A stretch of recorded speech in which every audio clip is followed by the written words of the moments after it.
In 1952, the future of Iowa football was firmly placed in the hands of Forrest Evashevsky, a young, aggressive graduate of Michigan who had just started to make his name as a football coach. We needed a winner at Iowa desperately, and we needed a winner now. Victory and a winning tradition had escaped the wish of Hawkeye followers until this confident, capable football strategist took over. Brilliant, scintillating football became evident right from the start. A winning, imaginative attack soon led the hungry, victory-starved Hawkeyes and their followers to the very heights of gridiron greatness. Evy of Iowa gave the Big Ten the most potent and varied attack it had ever seen. This swashbuckling wizard of the wing T threw scoring and yardage records at the best in the land. His jet-propelled halfbacks, driving, slanting fullbacks, and crafty, smooth quarterbacks ran rampant on the turf of the Big Ten and intersectional foes. The Hawkeyes of Iowa became nationally famous along with their coach, gaining national ranking in 4 of their last 5 years. This ground-gaining juggernaut scored in their last 74 games. Yes, Evy did the job he set out to do and more. And the State University and the state of Iowa will never forget him. And this following film is our humble tribute to the Evy era of Iowa football.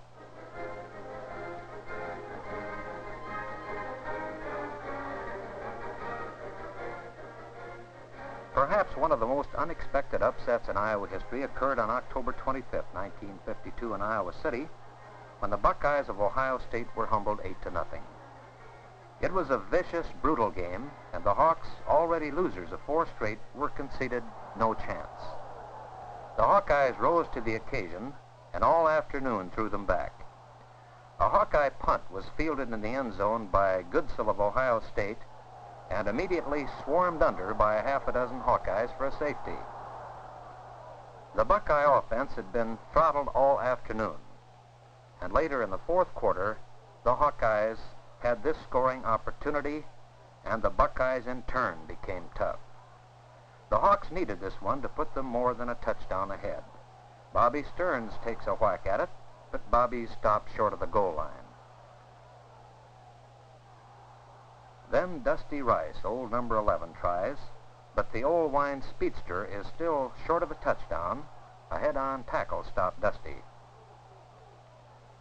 Finally, on a switch to a single-wing maneuver, Binky Broder is up and in for the touchdown and an 8-0 lead which held up. Here is Binky Broder, number 32, making the touchdown. And more than any one feature of Evy's early Iowa career, perhaps this win was the tip-off of the future potential of Evy coach Hawkeyes.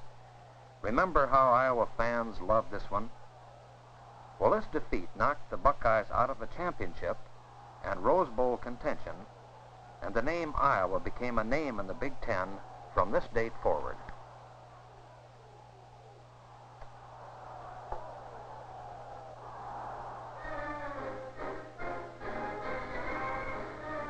Evy and captains Andy Haug and Bill Fenton, led by All-American Hilgenberg, the eager Hawks battled through to a 5-3-1 season, and Evy had established himself as the one to lead the Hawks to respectability.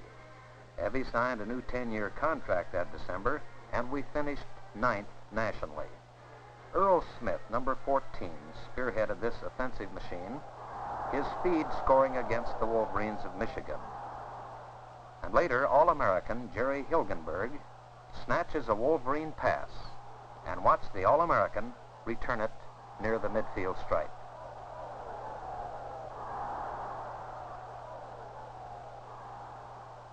In the unforgettable 14-14 tie with Notre Dame, Binky Broder rambles against the Irish. This was undoubtedly Binky's greatest day as a Hawkeye. Speedy Andy Vincent breaks a scoring deadlock against the Irish, and Iowa led in the game 7-0 after Jim Freeman's successful conversion. With seconds remaining in the half, the Irish tied it up 7-7. In the second half, Dusty Rice hits for a short gain, and then, in a sensational pass play that went from Bobby Stearns to Frank Gilliam, the streaking Hawkeyes took the lead. Here it is.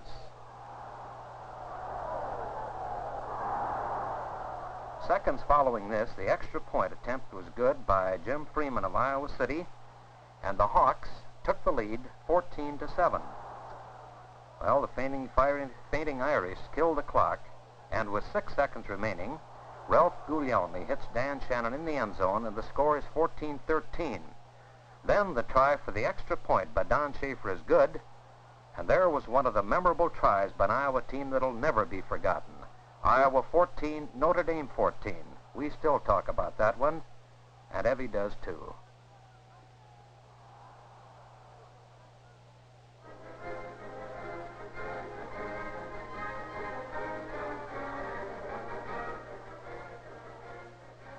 Cal Jones repeated as an All-American guard this year with another brilliant performance for Evy and the Hawkeyes. Iowa's 1954 season put Iowa on the winning side with a 5-4 record. Versatile, speedy Earl Smith had a great year and records a sensational run against Montana that stamped him as one of the most feared runners in the conference. Earl teamed up with Eddie Vincent to give the Hawks the speediest halfback combo in the Big Ten Conference. Again showing his breakaway speed, Earl Smith accepts a Buckeye punt, streaks to his right into the descending Buckeye tacklers, and then sprints sensationally 75 yards against the Woody Hayes-coached Ohio State team. These are highlight plays from the 1954 season. All remember that famed Steubenville, Ohio trio that achieved greatness for the Hawkeyes? Cal Jones, Frank Gilliam, and Eddie Vincent. Well, here's hot-footed, streaking Eddie Vincent, racing against arch-rival Minnesota for 68 rough, tough yards. Eddie holds the yardage records for halfbacks coached by Evy. And this was that famous year the Hawks coaching staff spotted a Paul Giel habit and turned it in our favor. The Hawkeyes slipped through and spilled the vaunted gopher. And sensational Earl Smith wraps up the 54 season with this sparkler against the Irish. Don DeBrino, number 20, flips to Smitty, and the speedster is off to pay dirt some 76 yards away. Well, they finished 5th, but with 12 more points, could have won the Big Ten title with a 7-0 record.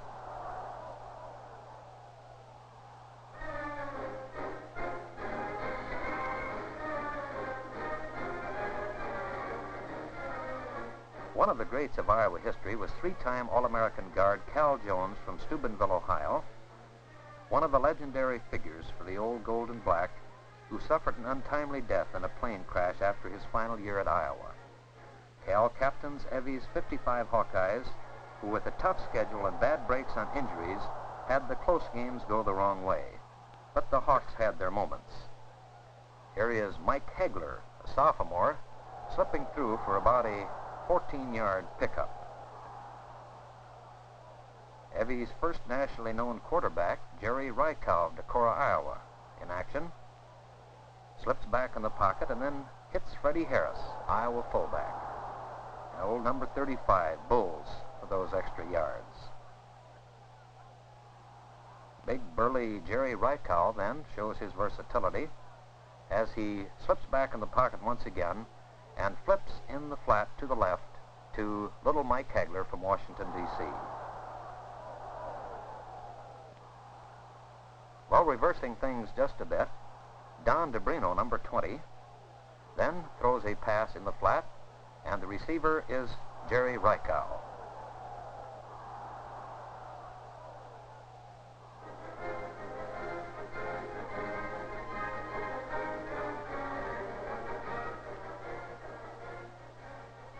We had an All-American in 1956, tackle Alex Karras from Gary, Indiana. Versatile, wonderful Kenny Payne, who must be ranked as one of Iowa's great all-round performers. 1956, the year the famed Iowa wing tee came to life, destined to be one of the most pleasing and surprising in the history of the old gold and black. And watch the wizardry of Ken Payne and the wing tee. Here's Clinton's Kenny sparkling against Hawaii for a 68-yard run showing his uncanny ability to use his interference. Payne was also a great defensive back. Again, Kenny Payne threatens, this time with the pass, and then hot-foots it for 34 yards against the Wolverines of Michigan. This team from Ann Arbor was the only team able to contain the Hawks in 56, and they did it with 66 seconds left in the game. In the Minnesota game, there was just the one scoring opportunity. Plain hits Gibbons. Jimmy is dropped on the 1. And then Fred Harris splits the middle for the touchdown, and the Hawks spent the rest of the rugged afternoon protecting that 7-0 lead. Well, they carried Evy off many times. He'll probably always remember this one. This kept the Hawkeye hopes alive for that coveted Big Ten championship that had eluded us for 34 years. Perhaps the excitement and drama reached in the 56 Ohio State game may never be surpassed. A win would give them the title. Happel started things moving, and then one of the most memorable touchdowns in Iowa history was Plain's lofting pass to Gibbons for the touchdown. Could they hold the Buckeyes the rest of the way? Well, let's watch. Frank Gilliam breaks through and slams Elwood to the turf, and the crowd was itching to rush the playing field. And then with seconds remaining, burly, rugged Alex Kara slams Roseboro to the ground just a yard or two from a safety. Well, there actually wasn't time for another play, or the Hawkeyes would have scored again. The final whistle finally sounds. Remember that afternoon? And now, seconds later, here they come.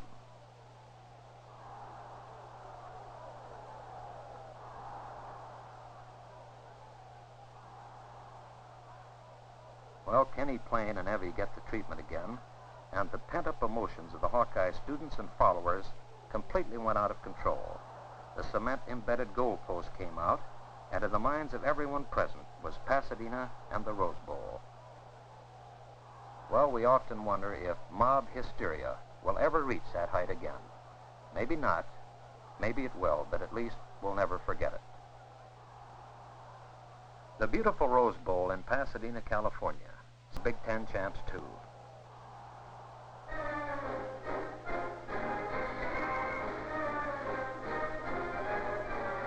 Back to lead Evy's 57 Hawks was the great and destined to become Evy's 4th All-American Jim Gibbons, and burly, aggressive Alex Karras, All-American tackle. Again, the odds were against Iowa with a tough schedule, and no longer was Iowa just a game on the opponent's schedule. Iowa's passing attack was triggered this year by junior Randy Duncan, Iowa's super passer, who took over for graduated Kenny Plain. His target is Gibbons. Too long? He's got it. A beautiful touchdown. Another Hawk great is Don Norton. Here receiving a Duncan pass, and this beauty is good for 55 yards and another Iowa touchdown. A key play against the Badgers was this sensational effort by Iowa's fullback Don Horn. That extra punch did it. Watch it. The Hawks won this one 13-7. Junior Don Horn running against Wisconsin. Remember waking up to this in Evanston? They cleared the slush and slop and ice as best they could, but it was a mushy, slippery mess for a football game. The Hawks were heavily favored, but the elements evened it up. Gibbons takes a slippery ride after this pass from Duncan in the first half.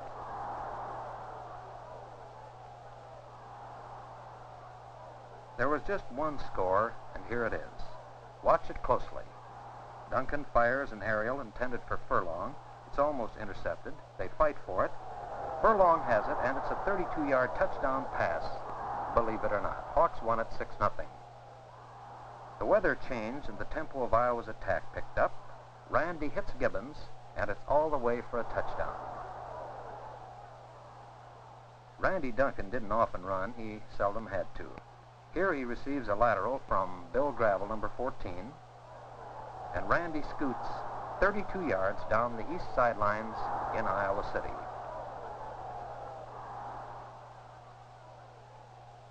Remember this sparkler from Duncan to Gibbons? Duncan in the pocket. It's a long one. It's in Gibbons' hands. These are highlight memories from 1957. And now Bill Happel uncorks a beauty against the Golden Gophers of Minnesota here in Iowa City. And the hard-driving halfback, now an Iowa coach, rambles for 48 big yards against Minnesota.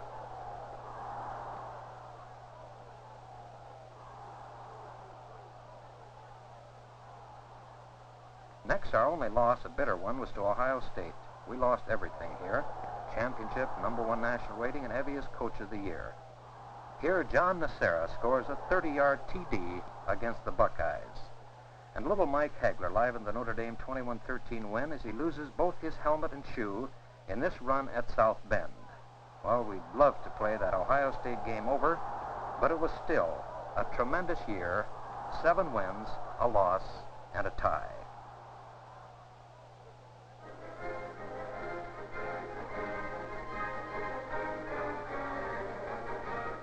This was a year of records, glory, titles, and another smashing Rose Bowl triumph. 2 All-Americans, Duncan quarterback, and Kurt Murs an end. Randy hits Murs against the Horned Frogs of TCU.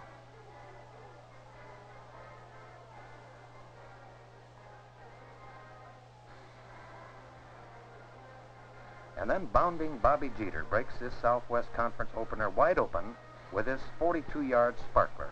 He cuts off tackle, sprints for the sidelines, dribbles the ball, picks it up, and then dives into the end zone for the touchdown. We won it 17-0. The Hoosiers were easy. Gravel pitches to Randy, and it's 21 yards and a touchdown. Against the fired-up Badgers, we needed a break, and we got it. Norton climbs all over Hackbart, and Jeff Langston grabs the ball in midair. Mac Lewis helps him, and Jeff trots 23 yards into pay dirt. And the play that cinched it was a thing of beauty. Duncan drifts into his familiar pocket, fires to Jeter in the flat, and Bobby streaks 75 yards away for the touchdown that put the Hawkeyes out of reach and a win at Madison. Those All-Americans show why against the Northwestern Wildcats. Here's Dandy Randy pitching to Kurt Murs, a matchless combination. Well, speaking of combinations, here they are again. Duncan in the pocket, and the receiver is Kurt Murs, and it's a touchdown.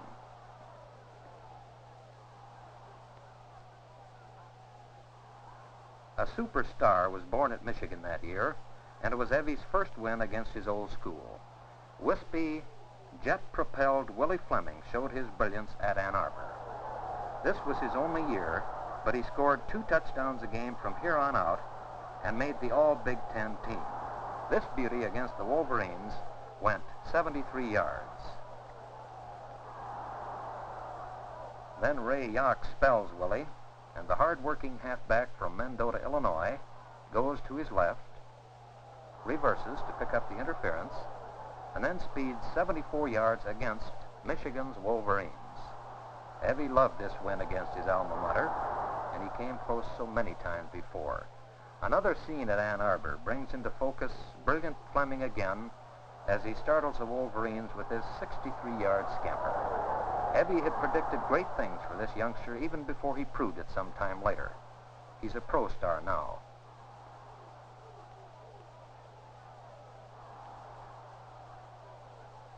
Here's Willie up at Minnesota as the Hawks clinched it early. Fleming scampers 63 yards against Minnesota. Watch the tremendous speed as Willie drives into the end zone up at Minneapolis. Here are those 2 All-Americans once again.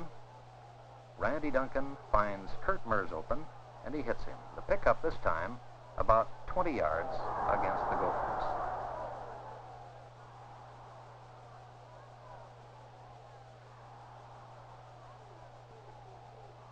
Rated one of the great games in Big Ten history was the Buckeye-Iowa game in '58.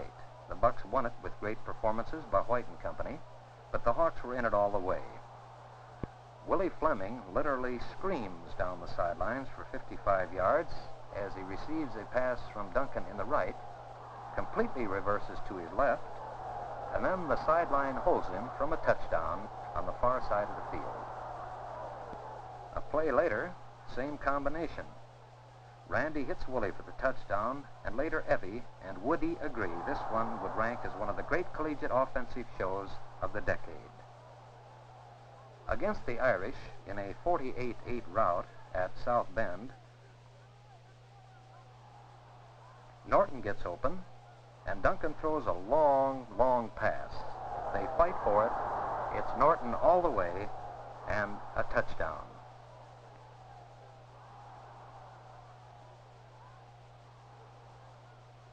Well, here we are again. The Hawkeyes are in the Rose Bowl for the second time, just 2 years since beating the Beavers of Oregon State. It's another beautiful day, and once again the Hawks were ready. There were Rose Bowl records made by the Hawks all afternoon. Here's one of beauty, the longest run from scrimmage in Rose Bowl history.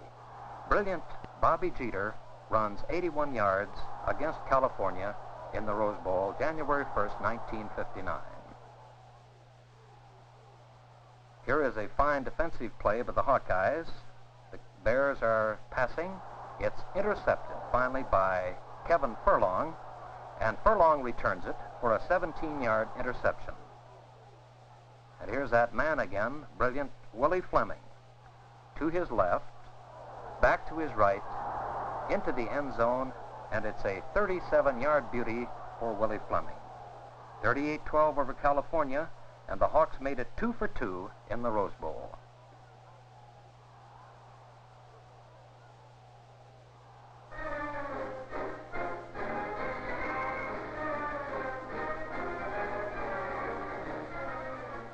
Meet Don Norton, All-American end from Anamosa, Iowa. Alert Don Norton receives a Northwestern fumble in midair. Watch it. And with halfback speed, legs it 50 yards for the touchdown. The Wildcats scored late on an intercepted pass to edge the Hawkeyes, 14-10. The Hawks were brilliant against the Spartans. This 37-8 licking was the worst received by Doherty in his coaching career. Here's Treadway's touchdown pass to Norton. A breathtaking kickoff return by Bobby Jeter, the Weirton, West Virginia Comet. He takes it on the 3, hits the open area, and then it's a battle all the way. Can he make it? Well, he gives it all he's got. But as you will see, he's just a yard short. A brilliant 97-yard kickoff return by Bobby Jeter against Michigan State. The Iowa Hawkeyes had it against Minnesota in 1959 following the Michigan State game. Okie Treadway finds Jeff Langston, and it's an Iowa landslide, 33-0.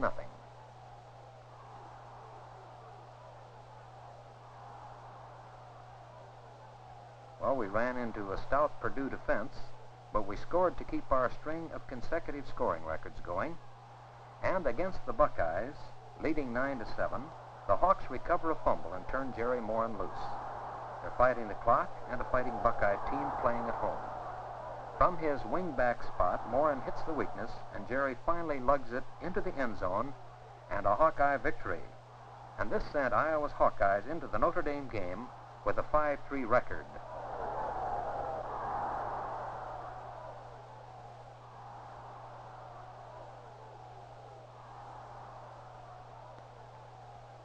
Bobby Jeter and the Hawkeyes start early against the Fighting Irish. Here Bobby hits pay dirt with a 15-yard sprint. And now back to receive a punt is Jerry Morin, 80 yards away from another Iowa score. The Iowa junior receives it on the 20, sees daylight, and then covers the distance against the Irish. Iowa lost this one in a driving finish by Notre Dame on Izzo's pass in the late moments, but we still had a winner in 59.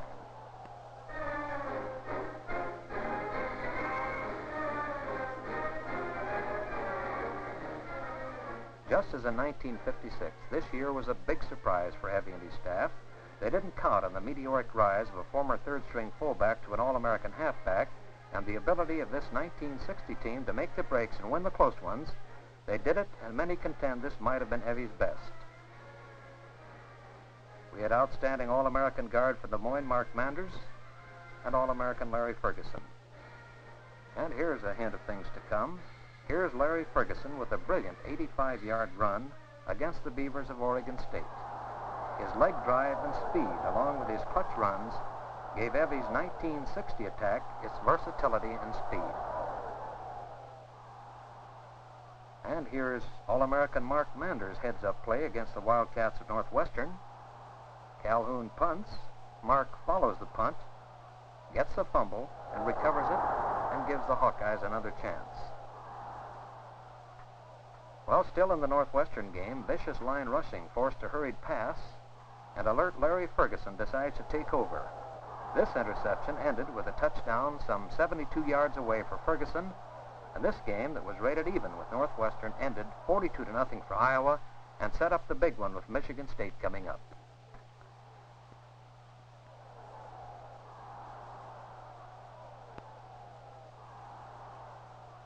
In Iowa's first appearance at East Lansing, Larry Ferguson goes from 13 yards through the end zone and into the bleachers, and it looked as if the Hawks would repeat the route of Northwestern.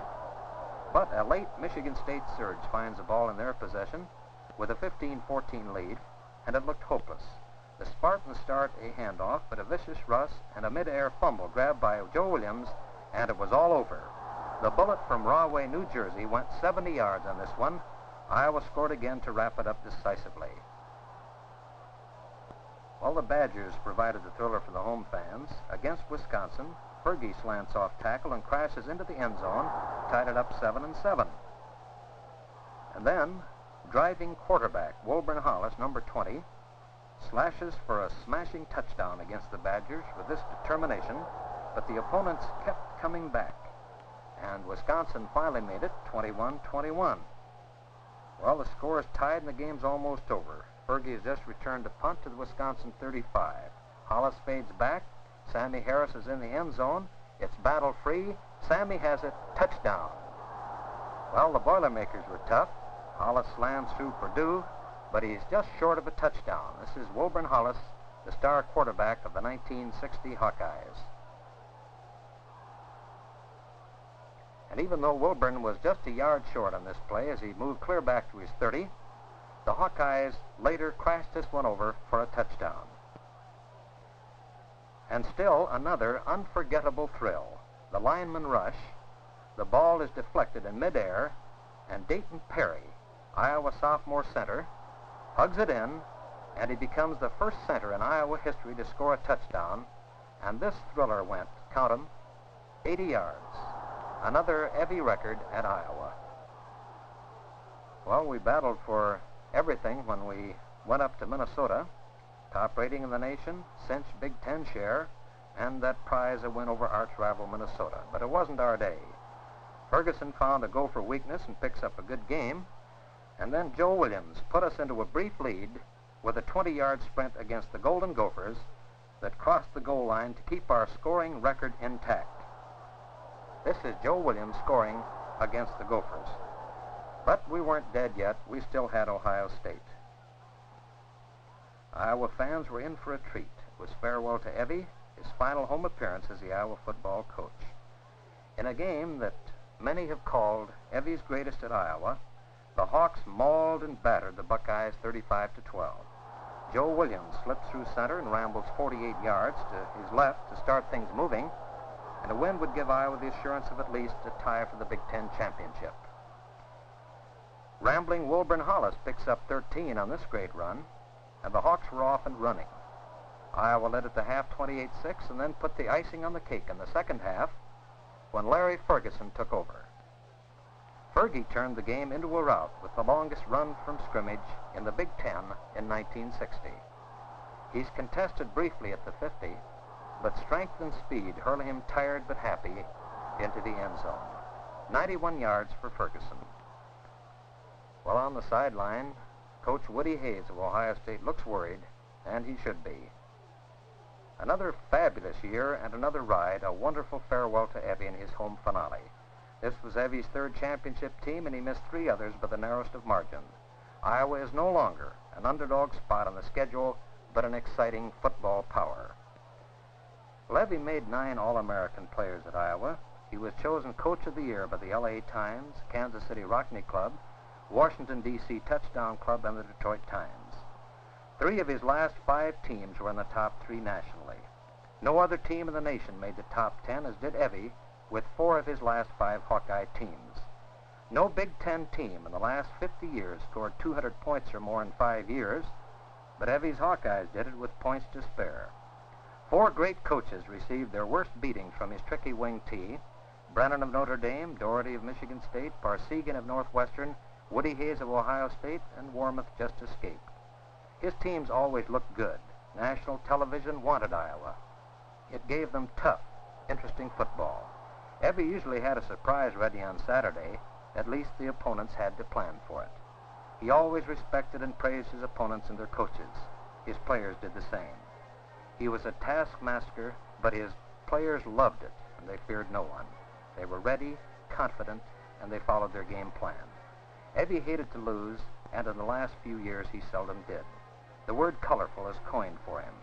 His quotes made good copy, and he was fair in his dealings with press and radio. You can't forget him. Nobody wants to. His record is there to see, admire, and shoot at. I'm sure a lot of Big Ten coaches will breathe easier now that the old man is retired as coach. Many have said as much. Iowa football is losing its greatest name, and this familiar, popular figure is leaving an unforgettable flood of memories as he marches into football retirement and Iowa immortality.